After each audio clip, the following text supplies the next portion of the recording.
Chapitre 23. La nécessité d'être seul. N'est-il pas très étrange de constater que, dans ce monde où il y a tant de distractions, tant d'amusements, nous soyons presque tous spectateurs et si rarement acteurs? Chaque fois que nous avons quelque temps libre, nous sommes pour la plupart en quête d'une forme de divertissement. Nous choisissons un livre sérieux, un roman ou un magazine. En Amérique, nous allumons la radio ou la télévision, où nous nous livrons à d'incessants bavardages. Nous exigeons sans cesse d'être divertis, amusés, arrachés à nous-mêmes. Nous avons peur d'être seuls, peur d'être privés de compagnie, privés de distraction d'une espèce ou d'une autre. Nous ne sommes que très peu à aller nous promener dans les champs, sans parler ni chanter des chansons, sans rien faire d'autre que marcher tranquillement et observer les choses autour de nous et en nous. C'est une chose que nous ne faisons pratiquement jamais, car en général, nous nous ennuyons énormément.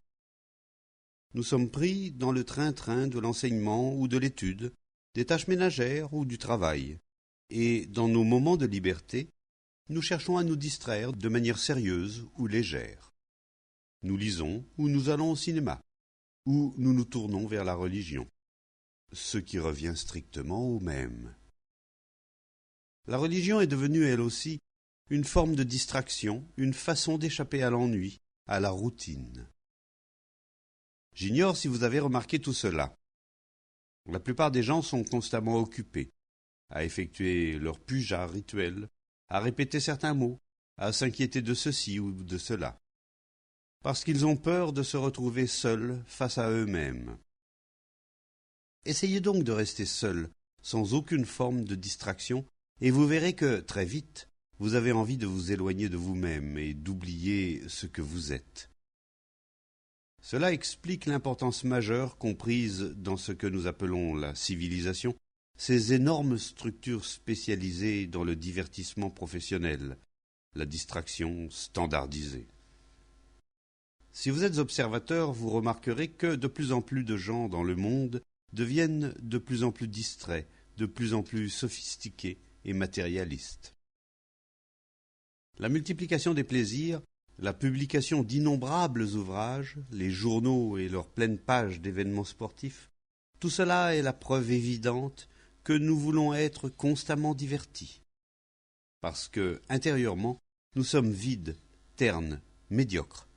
Nous utilisons nos relations et nos réformes sociales comme moyen d'échapper à nous-mêmes. Avez-vous jamais remarqué à quel point la plupart des gens sont seuls? Et, pour échapper à la solitude, nous courons au temple, à l'église, à la mosquée. Nous nous habillons, nous prenons part à des mondanités. Nous regardons la télévision, nous écoutons la radio. Nous lisons, et ainsi de suite. La solitude, savez-vous ce que c'est? Pour certains d'entre vous, le terme n'est peut-être pas très familier, mais le sentiment, lui, vous le connaissez très bien. Essayez d'aller vous promener tout seul, ou de rester sans rien à lire, sans personne à qui parler, et vous verrez comme l'ennui vient vite. C'est un sentiment qui vous est familier, mais vous ne savez pas pourquoi vous vous ennuyez. Vous n'avez jamais cherché à le savoir. Si vous explorez un peu la question, vous verrez que la cause de l'ennui n'est autre que la solitude. C'est pour échapper à la solitude que nous voulons être ensemble, être divertis, avoir des distractions en tout genre. Gourous, cérémonies religieuses, prières ou le dernier roman paru. Étant intérieurement seuls, nous devenons de simples spectateurs de la vie. Et nous ne pouvons devenir acteurs que si nous comprenons la solitude et la dépassons. En définitive, la plupart des gens se marient et sont en quête d'autres relations sociales parce qu'ils ne savent pas vivre seuls. Non qu'il faille obligatoirement vivre seul, mais si vous vous mariez parce que vous voulez être aimé, ou si vous vous ennuyez et que votre travail est pour vous un moyen de vous oublier, vous vous apercevrez alors que toute votre vie n'est qu'une quête de distraction sans fin. Très peu réussissent à transcender cette formidable peur de la solitude. Pourtant, il le faut, car le véritable trésor se trouve au-delà. Il y a une immense différence entre le sentiment de solitude et la solitude en tant que fait. Certains des plus jeunes élèves ignorent peut-être encore le sentiment de solitude, mais les personnes plus âgées le connaissent, ce sentiment, d'être complètement coupé de tout ou d'avoir peur, soudain, sans cause apparente. L'esprit connaît cette peur lorsque, l'espace d'un instant, il se rend compte qu'il ne peut compter sur rien, qu'aucune distraction ne peut lui ôter cette sensation de vide qui vous enferme en vous-même. C'est cela, le sentiment de solitude. Mais la solitude assumée est tout autre chose. C'est un état de liberté qui naît lorsqu'on a traversé le sentiment de solitude et qu'on le comprend. Dans cet état de solitude assumée, vous ne comptez plus sur personne au plan psychologique. Vous n'êtes plus en quête de plaisir, de réconfort ou de gratification. C'est seulement alors que l'esprit est complètement seul, et nul autre que cet esprit-là n'est créatif. Faire face aux affres de la solitude, à cet extraordinaire sentiment de vacuité que nous connaissons tous, et, quand il survient, ne pas avoir peur, ne pas allumer la radio, ni se noyer dans le travail ou courir au cinéma, mais regarder la solitude en face, l'explorer, la comprendre. Tout cela fait partie de l'éducation. Aucun être humain n'a jamais échappé, ni n'échappera jamais à cette angoisse qui fait frémir. C'est parce que nous essayons de la fuir au travers des distractions et des gratifications de toutes sortes, le sexe, Dieu, le travail, l'alcool, l'écriture poétique ou la répétition de certains mots appris par cœur, que nous ne comprenons jamais cette angoisse lorsqu'elle s'abat sur nous. Alors, quand la douleur de la solitude vous assaille, affrontez-la, sans songer le moins du monde à la fuir. Si vous fuyez, jamais vous ne la comprendrez, et elle sera toujours là à vous attendre au tournant. Alors que si vous comprenez la solitude et allez au-delà, vous vous apercevrez que vous n'avez plus besoin de fuir, plus besoin d'être gratifié ni diverti, car votre esprit connaîtra une richesse que rien ne saurait corrompre ni détruire. Tout ceci fait partie de l'éducation. Si à l'école vous ne faites qu'étudier dans le but de réussir aux examens, l'étude elle-même devient un moyen de fuir la solitude. Réfléchissez-y un peu et vous verrez. Parlez-en avec vos éducateurs et vous découvrirez très vite à quel point ils sont seuls et à quel point vous l'êtes aussi. Mais ceux qui savent être intérieurement seuls, ceux dont l'esprit et le cœur sont libérés de la douleur de la solitude, ceux-là sont de véritables personnes, car ils sont capables de découvrir par eux-mêmes ce qu'est la réalité. Ils sont en mesure de recevoir cette chose qui est éternelle. Question. Quelle différence y a-t-il entre conscience et sensibilité ? Je me demande s'il y en a une. Quand vous posez une question, ce qui compte, c'est de trouver vous-même la vérité sur la question, et pas simplement d'admettre ce qu'en dit un autre. Cherchons donc ensemble à savoir ce qu'est être pleinement conscient. Vous voyez un bel arbre au feuillage luisant après la pluie. Vous voyez le soleil luire sur l'eau et sur le plumage teinté de gris des oiseaux. Vous voyez les villageois en route vers la ville, portant de lourdes charges, et vous entendez leur rire, et les aboiements des chiens, ou le meuglement d'un veau qui appelle sa mère. Tout cela fait partie de la conscience que vous avez de tout ce qui vous entoure. Nous sommes bien d'accord. En regardant de plus près, vous remarquez votre relation aux gens, aux idées et aux choses. Vous êtes conscient de la manière dont vous considérez la maison, la route. Vous observez vos réactions face à ce que vous disent les autres, et la façon dont votre esprit ne cesse d'évaluer, de juger, de comparer ou de condamner. Tout cela fait partie de la conscience qui commence dès la surface pour descendre de plus en plus profond. Mais pour la plupart d'entre nous, elle s'arrête à un certain point. Nous captons les bruits, les chansons, les spectacles, beaux ou laids, mais nous ne sommes pas conscients de notre réaction face à eux. Nous disons « c'est beau » ou bien « c'est laid » et nous passons à autre chose, sans chercher à savoir ce qu'est la beauté ou ce qu'est la laideur.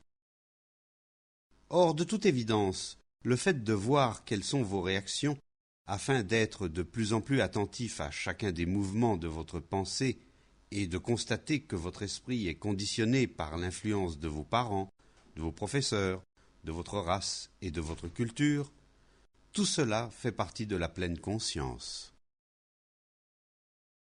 Plus l'esprit explore en profondeur ses propres processus mentaux, plus il voit nettement que toute forme de pensée est conditionnée.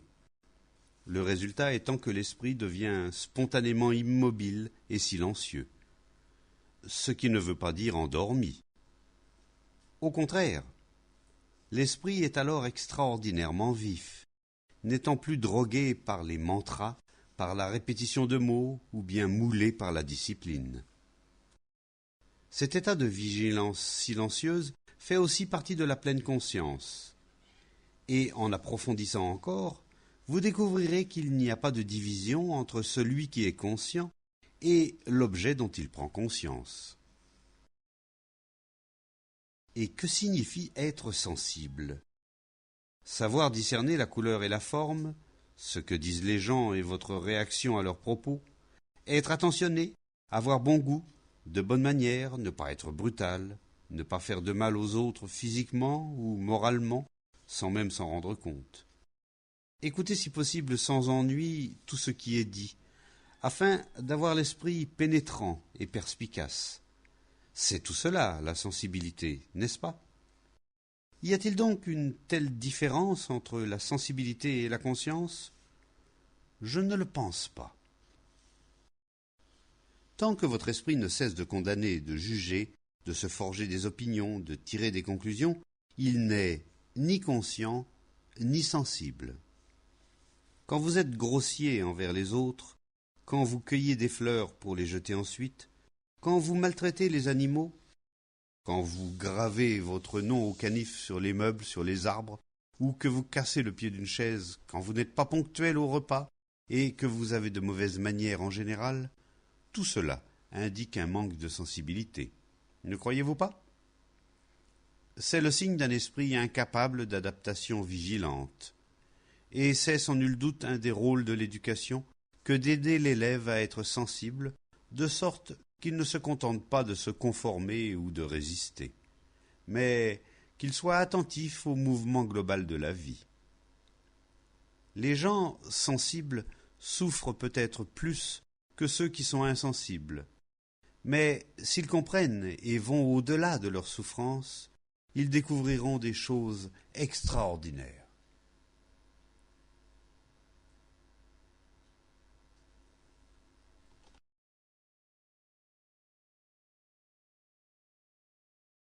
Question. Pourquoi rions-nous quand quelqu'un trébuche et tombe? C'est une forme d'insensibilité, n'est-ce pas? Et le sadisme, cela existe aussi. Savez-vous ce que signifie ce mot? Le marquis de Sade, qui était écrivain, a un jour parlé dans un de ses livres d'un homme qui prenait plaisir à faire du mal aux autres et à les voir souffrir. C'est de là que vient le terme de sadisme, qui désigne la jouissance que l'on ressent à voir souffrir autrui. Certains éprouvent une satisfaction particulière à voir souffrir les autres. Observez-vous et voyez si vous partagez ce sentiment. Il n'est pas forcément évident, mais s'il est présent en vous, vous vous apercevrez qu'il s'exprime par une irrépressible envie de rire en voyant tomber quelqu'un. Vous avez envie de voir chuter ceux qui ont une position élevée. Vous critiquez, vous cancanez sans discernement sur le dos des autres.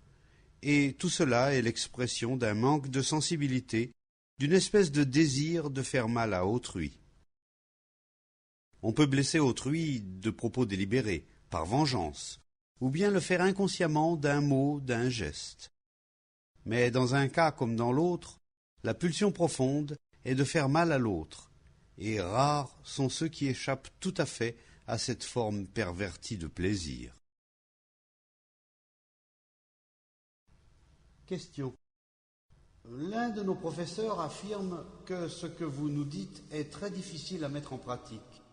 Il vous met au défi d'élever 6 garçons et 6 filles avec un salaire de 120 roupies. Que répondez-vous à cette critique?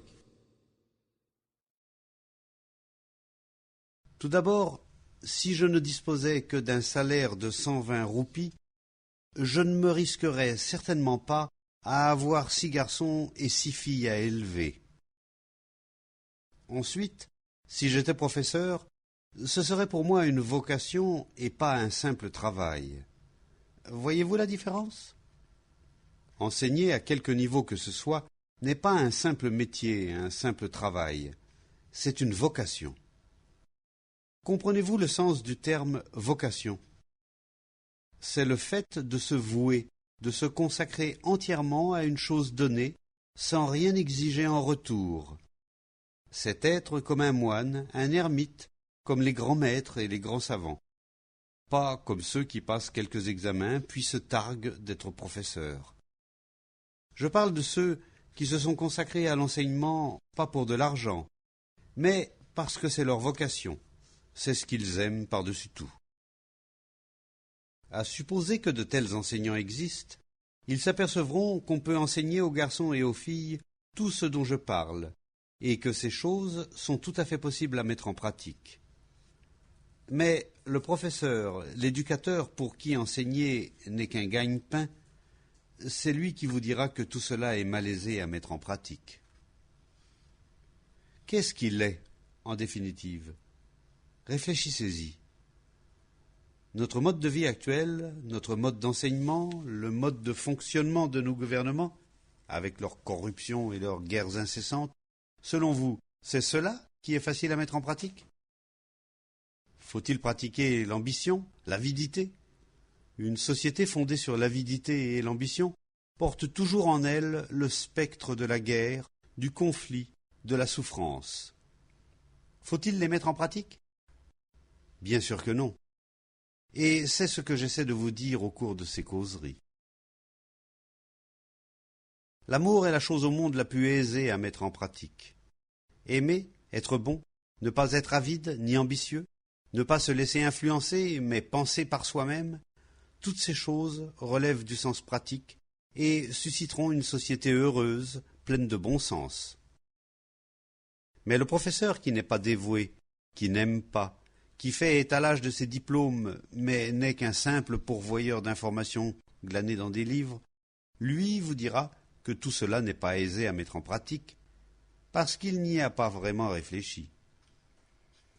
Aimer, c'est avoir beaucoup plus de sens pratique que ce système éducatif stupide qui fabrique des citoyens totalement inaptes à se débrouiller seuls et à réfléchir seuls aux moindres problèmes. Tenez, à propos, cela fait partie de la pleine conscience que de garder son sérieux tout en notant que certains pouffent là-bas dans le coin. L'ennui avec la plupart des adultes, c'est qu'ils n'ont pas résolu la problématique de leur propre existence, ce qui ne les empêche pas de vous déclarer « Je vais vous dire ce qui est faisable et ce qui ne l'est pas ». L'enseignement est la plus haute vocation qui soit, bien qu'actuellement elle soit la plus méprisée.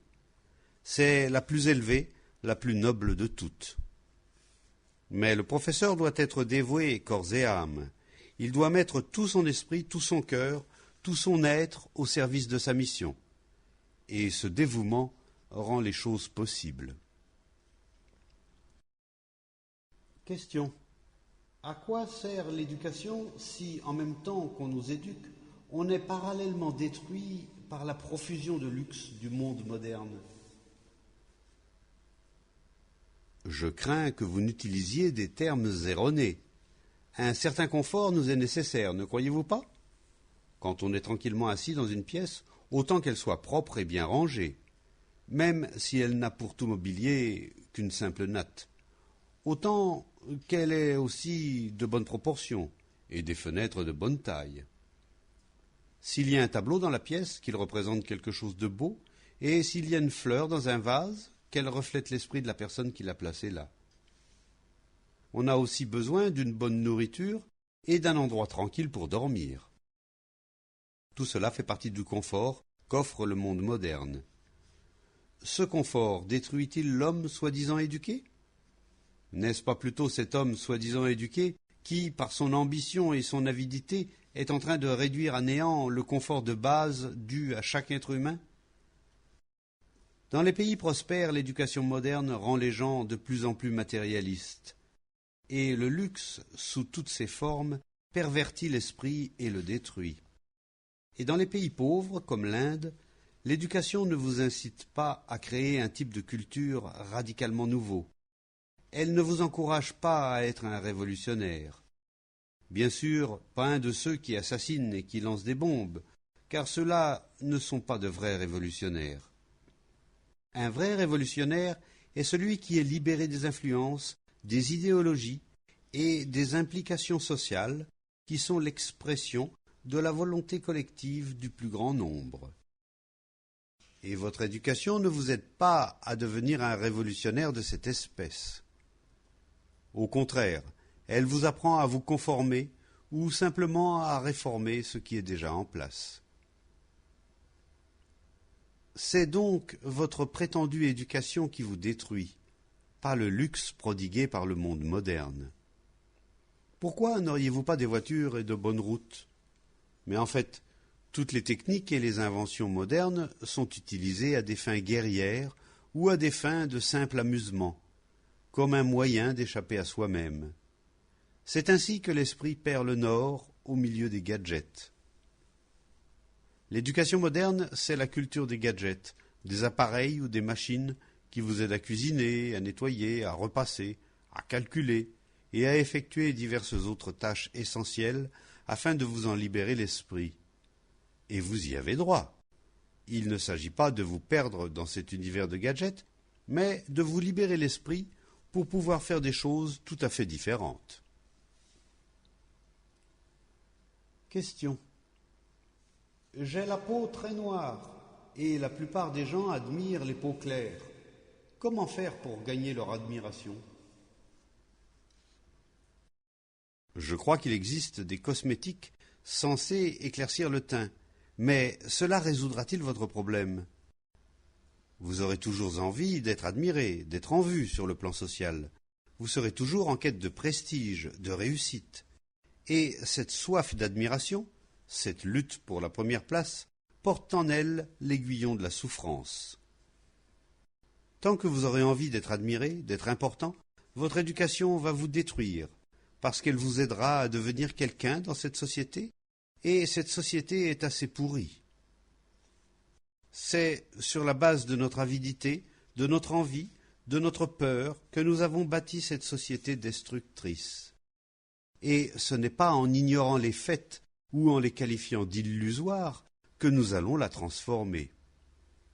Seule une éducation authentique éradiquera l'avidité, la peur, l'instinct de possession, de sorte que l'on puisse bâtir une culture radicalement nouvelle, un monde tout à fait différent.